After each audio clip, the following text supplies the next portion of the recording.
Okay, whoops, I forgot to put a box around this, didn't I? Let me just do that, and then we will jump on to the next page. Okay, so what have we got? Looks like we've got a new table, and what's going on here? We've just got a few more colors added, 4 more in particular. So colors 1, 2, 3, and 4. They don't have names because they're just made up for the purpose of this exercise, but nonetheless, these still generate specific samples. These are the samples that correspond to these 4-dimensional CMYK codes. And what are we asked to do here? There's a question below the table. It says, how can paint of the colors C1, C2, and C3 be mixed to produce, well, I guess it says 1 liter of paint of the color C4. So in other words, take these 3 colors and say, how can you mix them together in order to obtain precisely this color? That's really what we're trying to do here. Okay, so what we're kind of doing is doing the same as the previous problem, same thing as the previous problem, but we're working backwards, where we don't know exactly how we're going to mix these colors together, but we do know what we want to get in the end. Whereas in the previous case, we knew exactly how we were going to mix the colors together, and our goal was to figure out what we were going to get as a result of that. So here we're working backwards. We know what we want the result to be exactly color 4. In particular, we want the result of this mixture to have this as its CMYK color code. Okay, so what we want to do is we want to say C4, that's the color 4, that's the result that we want. We want to be able to somehow write that as a linear combination. I'm going to use K's as my coefficients since I'm using the letter C for these colors.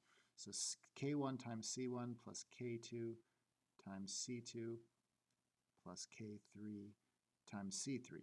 Right? We want to figure out what values of K1, K2, and K3 would make that work. And of course, once we get our solution, it's only really a good solution if the values K1, K2, and K3, if they add up, first of all, all 3 of them have to add up to 1 so they can be proportions, and they'd all have to be positive numbers, right? You can't add a negative amount of paint. But let's worry about actually solving this equation, then we can make sure those constraints are satisfied afterwards. Okay, so let's replace these colors, C1 through C4, with their actual 4-dimensional color codes. So C4 is 0 0.2, 0 0.4, 0 0.4, and 0. Okay, where am I getting that from? I'm getting that from here. Right, those are the entries of my vector representation of color number 4. And then I'll do the same thing for colors C1 and C2 and C3. So we'll have K1 times C1, and the representation of C1 is 0 0.25, 0 0.25, 0 0.5, and 0. Then we have K2 times C2. What's C2? 0 0.5, 0 0.5, 0, 0. And then K3 times C3, which is going to be 0, 0 0.5, 0 0.5, and 0. Okay, so that is the vector equation that you want to solve. And remember, that vector equation is equivalent to a linear system with this as its augmented matrix. I'm going to take these 3 vectors and write them as the columns of the coefficient matrix here.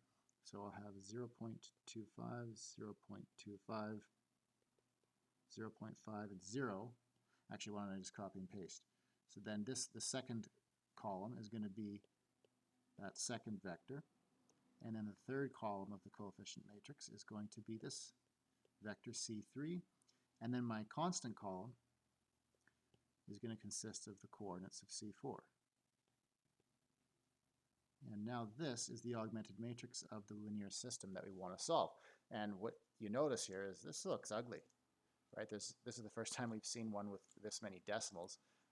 Well, you could multiply everything by 4, and that would get rid of all the fractions in your coefficient matrix, right? Because if you multiply the 0.25 by 4, you'd have 1, and if you multiply 0.5 by 4, you'd have 2.